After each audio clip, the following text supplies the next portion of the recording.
اعوذ باللہ من الشیطان الرجیم بسم اللہ الرحمن الرحیم الحمدللہ رب العالمین وصلی اللہ علی محمد وآلہ اجمعین واللعنۃ الدائمۃ علی اعداء محمد وآل محمد اما بعد وفقنا اللہ وإیاکم بالعلم والعمل الصالحین انشاءاللہ تعالی۔ یہ ہمارے تفسیر المنطق کے دروس جاری ہیں اور درس نمبر 7 میں جو ہمارے پاس عنوان ہے وہ ہے کلی اور جزئی کا بیان۔ کلی اور جزئی بنیادی طور پہ دو کنسیپٹ ہیں، اس کو آج کے درس میں ہم واضح کریں گے۔ جیسے ہم مثال سے شروع کرتے ہیں کہ جیسے آپ لفظ انسان کہتے ہیں تو انسان کو ہم کلی کہتے ہیں، جبکہ جو مختلف انسان کے افراد ہیں جیسے زید ہو گیا، محمد ہو گیا، علی ہو گیا، یہ سارے کے سارے جزئی کہلاتے ہیں۔ تو جو لفظ انسان ہے اور لفظ زید اور لفظ محمد میں ہم نے فرق رکھا کہ انسان کو ہم کلی کہہ رہے ہیں کہ لفظ انسان کلی ہے، اور جب لفظ زید اور محمد کی بات ہوئی تو ہم نے کہا جزئی ہے۔ تو اس کی کیا وجہ بنی؟ اس کی یہ وجہ بنی کہ لفظ انسان میں اگر آپ دیکھیں تو اس کا دائرہ کار بہت زیادہ ہے۔ تو اس کے اندر لفظ انسان کے اندر آپ دیکھیں تو فقط زید اور محمد نہیں آتے، بلکہ زید اور محمد کے علاوہ جو دیگر افراد ہیں وہ بھی اس کا حصہ بنتے ہیں۔ پھر آپ یوں دیکھیں کہ لفظ انسان کے اندر فقط وہ افراد بھی نہیں آتے کہ جو ابھی موجود ہیں، جو بلکہ پیدا ہوں کے بعد میں وہ بھی آتے ہیں، بلکہ جو انسان اس دنیا سے چلے گئے، فوت ہو گئے، ان کو بھی ہم انسان ہی کہتے ہیں، وہ انسان تھے اور اس دنیا سے چلے گئے۔ تو یہاں سے آپ دیکھ سکتے ہیں کہ لفظ انسان کا دائرہ کار بہت وسیع ہے، یہ فقط ایک ہی معین فرد کے اوپر صدق نہیں کرتا بلکہ اس کے ایک سے زیادہ افراد ہیں، اور اس کی تعداد بھی ہمارے سامنے معین نہیں ہے، لامحدود قسم کے افراد ہیں۔ تو بہرحال ایک چیز ہمیں یہ نظر آ رہی ہے کہ اس میں ایک فرد نہیں ہے، لیکن زید جب لفظ ہم نے بولا، محمد لفظ بولا، تو وہ ہم جس کے لیے بول رہے ہیں وہ ہمارے سامنے معین ہے، وہ اسی کا بیٹا ہے، ہم وہ لفظ ابھی دوسرے کے لیے ہم نہیں بول رہے۔ تو یہاں پہ ہم کیا کہہ سکتے ہیں کہ زید اور محمد اس وجہ سے جزئی کہلاتے ہیں کیونکہ یہ ایک ہی معین فرد کے اوپر صدق کرتے ہیں اور ایک ہی معین فرد کے لیے استعمال ہوتے ہیں۔ اس کو جب ہم استعمال کرتے ہیں تو استعمال کرنے کے دوران ہم ایسا نہیں ہے کہ اس کو انسان کے لفظ کی طرح استعمال کرتے ہوں، یعنی انسان کے لفظ کو جب ہم استعمال کرتے تھے تو وہ ہماری نگاہ میں کوئی ایک معین فرد نہیں ہوتا تھا، تو ایسے ہی جب ہم لفظ جزئی کو استعمال کرتے ہیں تو ہماری نگاہ میں ہم یہ نہیں کہتے کہ ایک فرد معین نہیں ہے، بلکہ ہم اس کا برعکس کہتے ہیں کہ ہماری نگاہ میں ایک فرد معین ہے، معین فرد کی خاطر ہم لفظ محمد اور لفظ زید استعمال کر رہے ہیں۔ تو یہاں سے یہ بات آپ کے لیے واضح ہو گئی ہوگی کہ کلی جو ہے اسے کیا کہتے ہیں کہ یونیورسل ایک مفہوم ہوتا ہے، اور جو جزئی ہوتا ہے وہ انڈیویجول ہوتا ہے، وہ فقط ایک کے لیے ہوتا ہے، انفرادی ہوتا ہے، اس کے اندر اور زیادہ افراد آپ استعمال نہیں کرتے اور نہ ہی زیادہ افراد آپ کے مقصود نظر ہوتے ہیں۔ تو آئیے چلتے ہیں کتاب کی طرف اور دیکھتے ہیں کہ کتاب میں ہم اس چیز کو کیسے واضح کرنے ہیں آپ کے لیے۔ تو یہاں پہ جو شروع کے اندر مقدمہ لکھا گیا کہ علم منطق میں سب سے پہلا مرحلہ یہ ہے کہ ہم ذہن میں آنے والی چیزوں یعنی تصورات کو پہچانیں۔ جب کوئی چیز ہمارے ذہن میں آتی ہے تو اسے ہم مفہوم کہتے ہیں، یعنی یہ جو کنسیپٹ ہوتا ہے اس علم منطق میں مفہوم کہا جاتا ہے۔ اب یہ جو مفہوم ہے یہ ہمارے سامنے کتنی طرح کا بنتا ہے؟ یہ دو طرح کا بنتا ہے، ایک کو ہم جزئی کہتے ہیں اور دوسرے مفہوم کو ہم کلی کہتے ہیں۔ تو بنیادی طور پہ یہ جو مفہوم ہے یعنی یہ جو ہمارا کنسیپٹ ہے اسی کی دو قسمیں ہم کرتے ہیں، یعنی ایک کو ہم مفہوم کلی کہتے ہیں اور دوسرے کو ہم مفہوم جزئی کہتے ہیں۔ تو جو مفہوم ہے یعنی ہمارے ذہن میں جو تصور ہے وہ کس طرح کا پایا جاتا ہے؟ کیا ہمارے ذہن میں کلی تصور پایا جاتا ہے یا ہمارے ذہن میں جزئی تصور پایا جاتا ہے؟ ابھی آ جائیں جزئی کی طرف کہ جزئی کی ہم کیا تعریف کریں گے۔ تو جزئی کی تعریف میں دیکھیے گا کہ جزئی اس مفہوم کو کہتے ہیں، کس مفہوم کو کہتے ہیں؟ جزئی اس مفہوم کو کہتے ہیں جس میں شرکت ممکن نہ ہو، بلکہ وہ صرف ایک معین فرد پر صادق آتا ہو، صدق کرتا ہو، یعنی اپلائی اسے کیا جاتا ہو ایک معین فرد کے لیے، تو اسے ہم کیا کہتے ہیں؟ جزئی کہتے ہیں۔ یعنی وہ تصور جس کے نیچے کوئی دوسرا فرد داخل نہیں کیا جا سکتا، بلکہ ایک ہی فرد اس کا ہوتا ہے، دوسرا فرد ابھی آپ اس تصور کے اندر داخل نہیں کرنا چاہ رہے اور نہ ہی آپ داخل کر پا رہے ہیں، کیونکہ آپ اس کو جزئی کے طور پہ لے رہے ہیں۔ اس کی مثالیں یہاں پہ دی گئی ہیں۔ تو سب سے پہلے اس میں مثالوں میں ہم جو شخصیات کے نام ہوتے ہیں، انسانوں کے نام ہو گئے، وہ اس میں آ جاتے ہیں کہ آپ کے ذہن میں جو حضرت علی علیہ السلام کا مفہوم ہے، تصور ہے، وہ مفہوم جزئی ہے۔ وہ مفہوم کیوں جزئی ہے؟ کیونکہ وہ ایک سے زیادہ افراد پہ صدق نہیں کرتا، وہ فقط مولا علی علیہ السلام کی ذات مبارکہ ہیں کہ جس کا تصور آپ کے ذہن میں ہے، تو آپ اسے کیا کہیں گے؟ جزئی کہیں گے۔ اسی طریقے سے آپ دیگر افراد کی مثالیں لے لیں، جیسے آپ اپنے بیٹے کا تصور اپنے ذہن میں رکھتے ہیں، یا اپنے ٹیچر کا، ایک معین ٹیچر، اس کا جو تصور آپ کے ذہن میں ہوتا ہے، تو وہ بھی جزئی کہلاتا ہے، اسے ہم کلی نہیں کہتے۔ اچھا، انسانوں سے اگر آپ ہٹیں تو چیزوں کے اندر بھی آپ ایسے کہہ سکتے ہیں، جیسے ایک معین درخت ہے جو آپ کے گھر پہ لگا ہوا ہے، تو اب اسی جو درخت کا تصور آپ کے ذہن میں ہے وہ جزئی ہے، یعنی یہ والا تصور کسی دوسرے درخت کے اوپر آپ کا نہیں جا سکتا۔ آپ کے ذہن میں وہی جو خاص قسم کی، ایک عجیب و غریب قسم کی، یا جو بھی شیپ اس کی ہے، اسی طرح کا درخت آپ کے ذہن میں ہے۔ تو یہ جو فلاں درخت ہے، یعنی وہ درخت آپ نے معین کیا ہوا ہے کہ جس کو میرے والد نے لگایا تھا، جو ہمارے گھر کے باغیچے میں موجود ہے، تو یہ بھی کیا ہو جائے گا؟ جزئی ہو جائے گا۔ یعنی یہ جو لفظ فلاں ہے، اگر آپ اس کو نکال دیں اور فقط آپ درخت رکھیں تو یہ پھر جزئی نہیں ہوگا، یہ کلی ہوگا۔ درخت، جب میرے ذہن کے اندر جو درخت کا کنسیپٹ ہے کہ اس کے کتنے افراد ہیں، آپ کیا کہیں گے کہ اس کا کوئی ایک فرد تو نہیں ہے؟ درخت تو بہت زیادہ ہو سکتے ہیں اور اس کی بہت ساری قسمیں ہیں، تو لہٰذا اس درخت کو آپ جزئی کے طور پہ بھی لے سکتے ہیں، کلی کے طور پہ بھی لے سکتے ہیں، لیکن جزئی کے طور پہ کب رہیں گے؟ جب آپ ساتھ رکھیں گے کہ فلاں درخت۔ لہٰذا کتاب کے اندر آپ نے دیکھا کہ فقط درخت کی مثال نہیں تھی، بلکہ ساتھ فلاں درخت کہا۔ فلاں درخت یعنی وہ جو معین درخت ہوتا ہے، یعنی فلاں درخت جو آپ کے گھر کے سامنے ہے۔ تو اس طرح سے یہ ایک ایسا مفہوم بنے گا کہ جس کا ایک ہی فرد ہے، ایک سے زیادہ نہیں ہے۔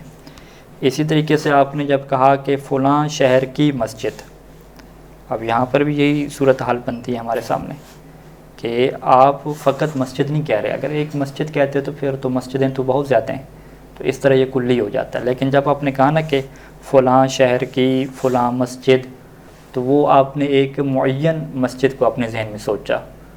جب آپ ایک ہی مسجد کو اپنے ذہن میں سوچ رہے ہیں تو اس کا مطلب ہے کہ آپ کے ذہن میں جو تصور ہے وہ جزئی ہے، وہ تصور آپ کے ذہن میں کلی نہیں ہے۔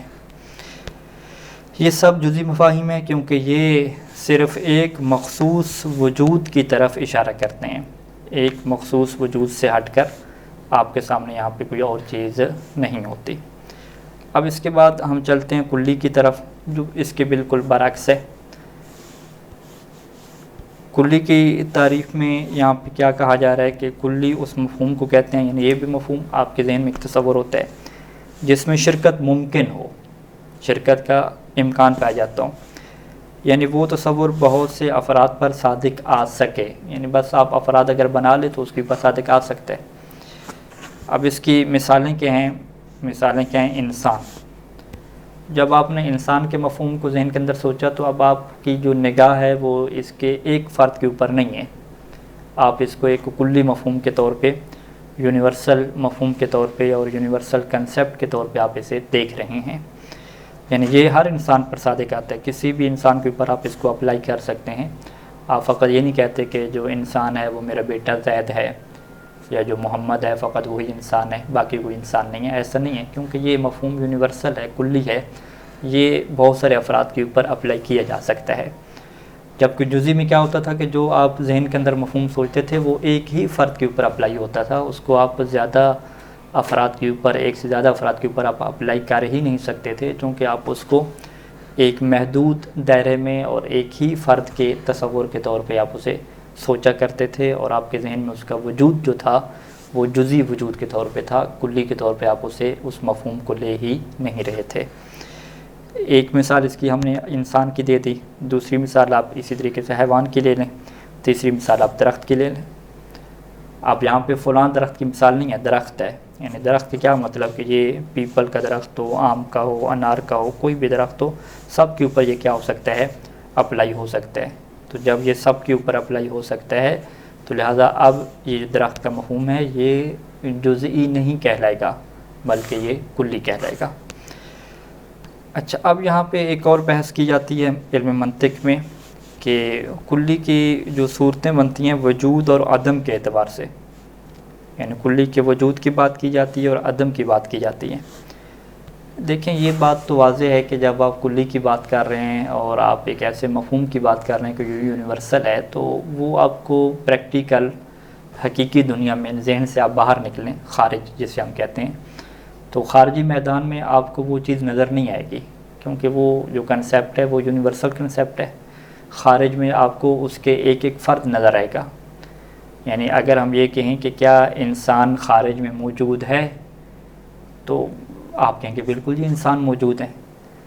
تو یہ جو جملہ ہے کہ بالکل انسان موجود ہے، تو وہ حقیقت میں انسان کا مفہوم موجود نہیں ہے، وہ انسان کا ایک ایک فرد موجود ہے۔ یعنی زید موجود ہے، محمد موجود ہے، علی موجود ہے، فلاں شخص فلاں شخص، اسی طریقے سے ایک ایک شخص کو آپ جب سوچتے ہیں تو اس کا مطلب ہے کہ جو خارج میں ذہن سے باہر والی دنیا میں جو چیز موجود ہے وہ افراد ہیں۔ لیکن انسان تو کیا تھا، کلی تھا، یونیورسل مفہوم تھا، تو یونیورسل مفہوم پھر خارج میں کیسے آ گیا؟ آپ کہیں گے کہ وہ خارج میں ایز اے مفہوم اور ایز اے کنسیپٹ نہیں آیا، بلکہ وہ خارج میں ایز اے فرد آیا ہے۔ ایک فرد کے طور پہ آپ نے اسے دیکھا، مختلف افراد کے طور پہ آپ نے اسے دیکھا، دو فردوں کی شکل میں آپ نے اسے دیکھا، تو تب آپ نے کہا کہ یہ مفہوم خارج میں آ گیا۔ تو اس کو علم منطق میں کیا کہا جاتا ہے کہ جو کلی ہے وہ خارج میں اپنے کسی ایک فرد کے ضمن میں موجود ہوتی ہے، اگر آپ خارج میں اس کا وجود دیکھنا چاہتے ہیں، وگرنہ یہ بھی ضروری نہیں ہوتا کہ کلی کا کوئی خارج میں ایک فرد موجود ہو۔ کلی کا اگر خارج میں کوئی فرد موجود نہ بھی ہو تو پھر بھی وہ کلی رہتی ہے، یعنی آپ اس کو ذہن میں ایک وسیع مفہوم کے طور پہ سوچ رہے ہیں، لیکن ابھی خارج میں پریکٹیکل کیا ہے، اس کا ایک ہی چیز ہے۔ جیسے فرض کریں کہ سائنسدان جو ہے وہ ایک ٹول بناتے ہیں، اور وہ ٹول کیا کام کرتا ہے کہ وہ ایٹومیٹک طور پہ، آٹو طور پہ لوگوں کے جو احساس اور جذبات ہیں ان کو ریکارڈ کرنا شروع کر دیتا ہے۔ لیکن ابھی انہوں نے ایک ٹول بنایا، لیکن آپ اس ٹول کا اگر مفہوم دیکھیں، کنسیپٹ دیکھیں تو وہ وسیع ہے، وہ دوسرا ٹول بھی بن جائے گا، اس کے اوپر بھی اپلائی ہوگا، تیسرا بن جائے گا، اس کے اوپر بھی اپلائی ہوگا۔ لیکن فی الحال جو اس کا پریکٹیکل اور خارج میں جو فرد ہے وہ ایک ہی ہے، ابھی اس کا ایک جو ہے وہ نسخہ تیار ہوا ہے۔ اس کی آپ اگر مثال لینا چاہیں تو ہمارے دور میں اچھی مثال آئی فون کی بن سکتی ہے کہ آئی فون کا جب نیا ورژن کمپنی بناتی ہے تو بعض کا اس کا ایک سیٹ بناتی ہے، تو وہ اب ایک جو سیٹ ہوتا ہے وہ جزئی ہے، لیکن اس کا جو مفہوم ہے کہ یہ جو ہے فرض کریں کہ 90 آئی فون 19 یا آئی فون 20 جو بھی آپ اس کا نام رکھ لیں، وہ کلی ہوتا ہے، یعنی اس کے ایک سے زیادہ افراد ہو سکتے ہیں، لیکن فی الحال پریکٹیکل طور پہ اس کا ایک ہی فرد ہے۔ اچھا، بعض کو اس کا ایک فرد بھی نہیں ہوگا، یعنی ابھی انہوں نے تھیوریکل اس چیز کو سوچا، ان کے پاس یہ چیز فقط کنسیپٹ اور تصور میں تھی، ان کا پلان تھا کہ ہم اس طرح کا ایک ایڈوانس قسم کا سیٹ تیار کرنے جا رہے ہیں۔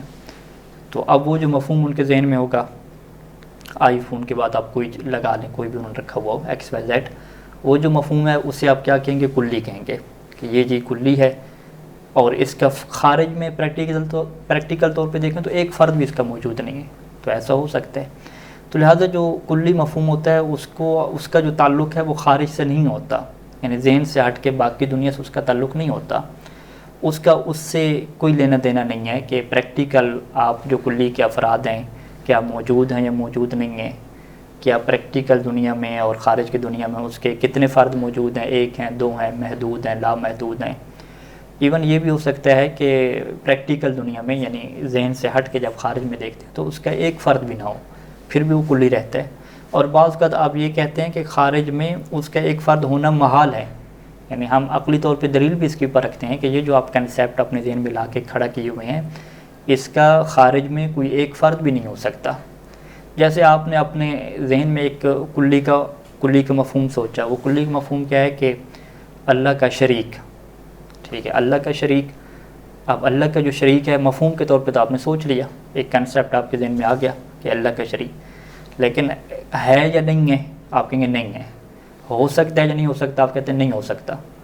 تو اب کیا مطلب ہو گیا کہ خارج میں پریکٹیکل دنیا میں اللہ کا شریک نہیں ہے اور ہو بھی نہیں سکتا، محال ہے، کیونکہ شرک نام کی جو چیز ہے محال ہے، وہ نہیں ہو سکتی۔ تو جب اللہ کا شریک نہیں ہو سکتا، اس کا ایک فرد بھی نہیں ہے، تو پھر جو اللہ کا شریک الباری، یہ جو ایز اے اب مفہوم کے لے رہے ہیں، تو ایز اے مفہوم کیا کلی رہے گا یا نہیں رہے گا؟ تو آپ کیا کہیں گے؟ بالکل کلی رہے گا، اس کو ہم کلی کہیں گے۔ کیوں آپ اسے کلی کہہ رہے ہیں؟ اس وجہ سے کلی کہہ رہے ہیں کیونکہ جو کلی کا مفہوم اور تصور ہے، اس کا خارج کے افراد کے ساتھ کوئی لینا دینا نہیں ہوتا، چاہے خارج میں اس کا ایک فرد ہو یا ایک بھی نہ ہو، یا خارج میں اس کا ایک فرد آنا بھی محال ہو بھی نہ سکتا ہو، پھر بھی وہ جو مفہوم ہے وہ کیا رہے گا؟ کلی رہے گا۔ واضح ہے؟ تو اسی وجہ سے جو ہے یہاں پہ یہ بحث کی جاتی ہے کہ کلی کی جو صورتیں ہیں وجود اور عدم کے اعتبار سے، یعنی جو خارج میں پریکٹیکلی طور پہ آپ دیکھیں گے تو کلی کس طریقے سے افراد کے درمیان متحقق ہوگا خارج میں، تو اس اعتبار سے اس کی صورتیں بنا رہے ہیں۔ اب یہاں پہ پہلی عبارت آپ دیکھیے گا کہ کلی اپنے افراد کے پائے جانے اور نہ پائے جانے کے لحاظ سے 6 صورتوں میں تقسیم کیا جاتا ہے، یعنی کلی کا اپنے افراد کے اعتبار سے یہ تقسیم کی جا رہی ہے کہ اس کے افراد خارج میں پائے جائیں گے یا نہیں پائے جائیں گے، اس اعتبار سے آپ اس کلی کو کیا نام دیں گے۔ پہلے نمبر پہ کلی کا نام کیا رکھا؟ کلی ممتنع الوجود، یعنی آپ نے ایک ایسا تصور ذہن میں سوچ لیا، ایک کلی تصور سوچ لیا کہ اب خارج میں وہ ہو ہی نہیں سکتا، اس کا ایک فرد بھی نہیں ہو سکتا، تو اس سے وہ کلی تو بن جائے گا۔ کلی کیا مطلب؟ یعنی وہ تصور تو کلی کہلائے گا لیکن اس کا کوئی فرد خارج میں موجود نہیں ہوگا۔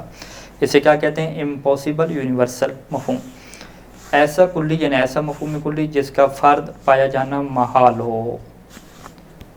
مثالیں اس کی مثلا شریک الباری کی مثال دی جاتی ہے کہ اللہ کا جو شریک ہے، تو آپ کیا کہتے ہیں کہ یہ پریکٹیکل دنیا میں ممکن نہیں ہے، لیکن اس کے باوجود یہ شریک الباری مفہوم کیا ہوگا؟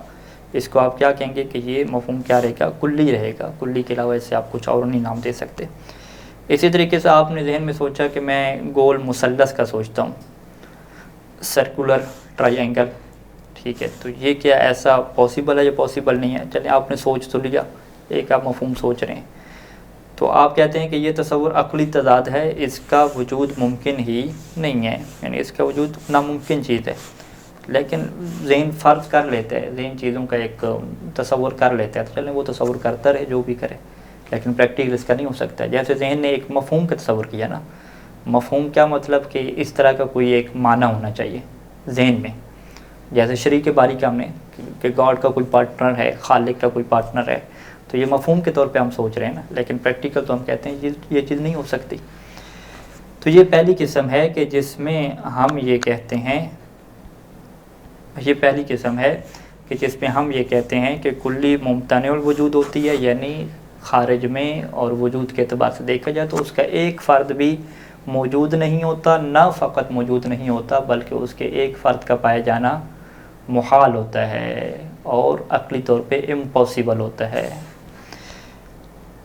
دوسری جو اس کی قسم بنتی ہے کلی ممکن الوجود، لیکن فرد جو ہے وہ معدوم ہے، یعنی کلی آپ کے پاس ممکن الوجود کہلاتی ہے، لیکن جب آپ یہ بات کرتے ہیں کہ بھئی اس کا کوئی فرد ممکن ہے یا ممکن نہیں ہے، آپ کہتے ہیں پاسبل تو ہے لیکن اس کا ایگزسٹنس خارج میں اس کا کوئی فرد کیا موجود نہیں ہے۔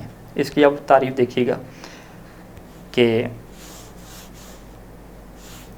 ایسا کلی جس کے افراد کا پایا جانا ممکن ہو، جس کے افراد کا پایا جانا ممکن ہو لیکن فی الحال کوئی فرد موجود نہ ہو۔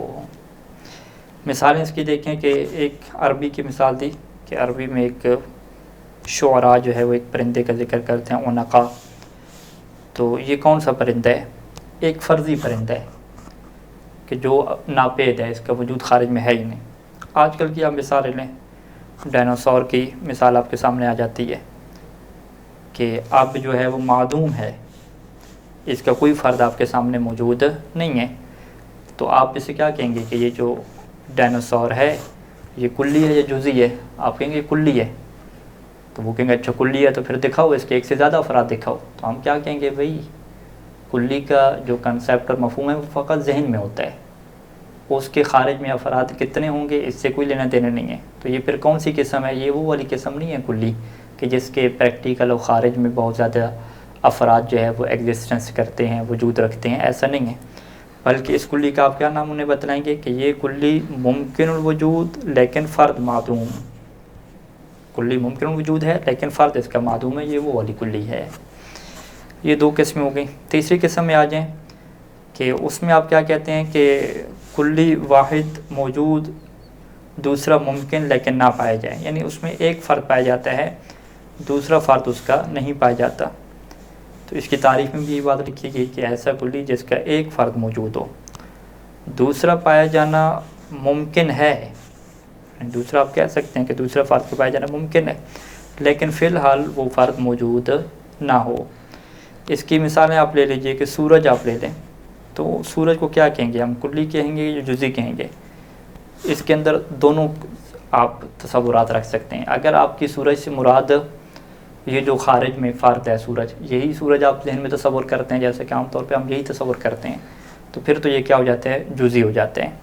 لیکن آپ اسے کلی کے طور پہ کیسے دیکھ سکتے ہیں کہ ایک ایسا ستارہ جس کی اپنی روشنی ہوتی ہے اور اس کے جو اپنا ایک نظام کہکشاں ہوتا ہے، اس طریقے پہ طور پہ آپ سوچیں، تو پھر آپ کیا کہیں گے کہ ہاں اس کا ایک ہی فرد ہے، ایک سے زیادہ اس کے فرد نہیں ہیں۔ یعنی فی الحال ایک ہی سورج ہے لیکن عقل یہ تسلیم کرتی ہے کہ اور بھی سورج کائنات میں ممکن ہیں۔ تو لہذا آپ جب سورج کو اس ایک فرد کے نام کے طور پہ آپ نہیں دیکھتے، سورج کو ایک مفہوم کے طور پہ دیکھتے ہیں کہ ایک ایسا تارہ ہو جس کی اپنی روشنی ہو اور اس کا ایک اپنا نظام کہکشاں ہو، تو آپ اسے کیا کہتے ہیں؟ سورج کہتے ہیں۔ تو یہ علم منطق کی پرانی مثال ہے۔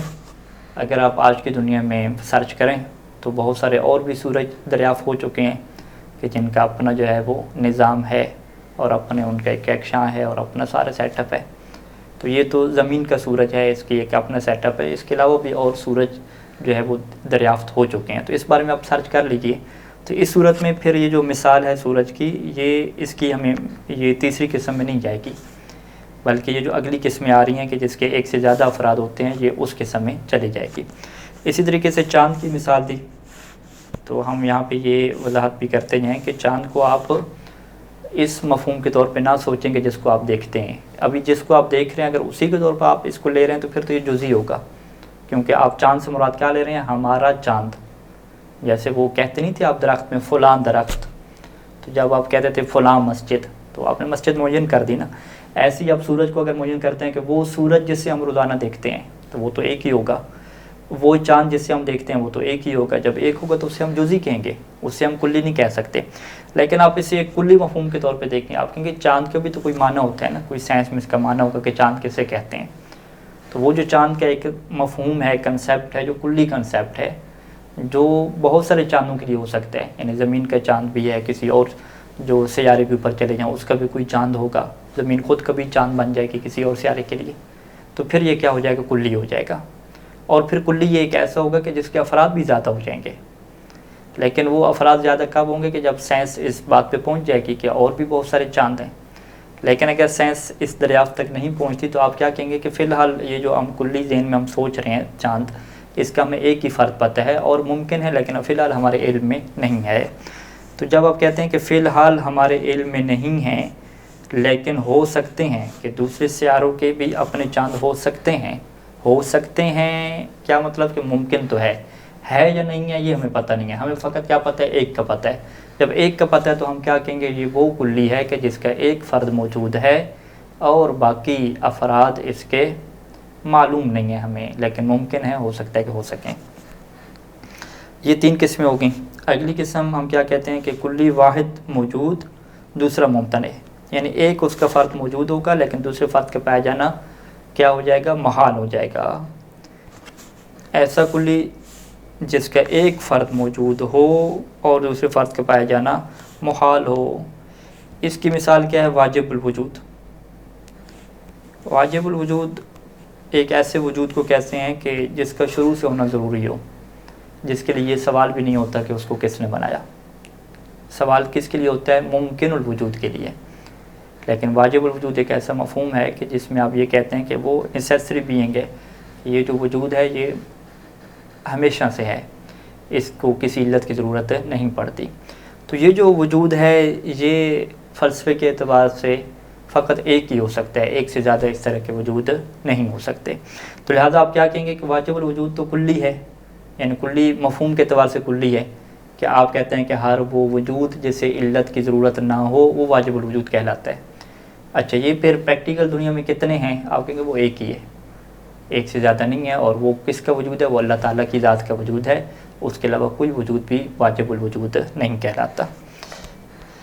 پانچویں مثال آ جائیں کہ کلی ہے لیکن متعدد ہے، یعنی اس کے افراد زیادہ ہیں لیکن وہ محدود ہیں، ان کی تعداد کیا محدود ہے، یعنی ایسا کلی جس کے کئی افراد یعنی زیادہ افراد پائے جاتے ہوں مگر ان کی تعداد محدود ہو، مقرر ہو۔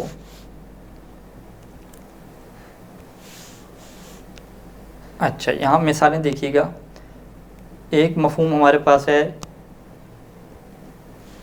7 پلانٹس کا، 7 سیارہ۔ تو یہ 7 سیارہ یہ کلی مفہوم ہو گیا، اس سے بھی ہم جزئی نہیں کہیں گے کیونکہ ایک سے زیادہ اس کے افراد آپ کے ذہن میں ہیں، اور اس کے افراد کیا ہیں؟ وہ پھر معین ہیں کہ 7 ہر 7 نہیں ہیں، بلکہ جو 7 ہم کہہ رہے ہیں یہ فقط اس کے معین افراد ہیں۔ وہ کیا ہے؟ سورج، قمر، مریخ، زحل، مشتری، طارت وغیرہ یہ جو ہیں۔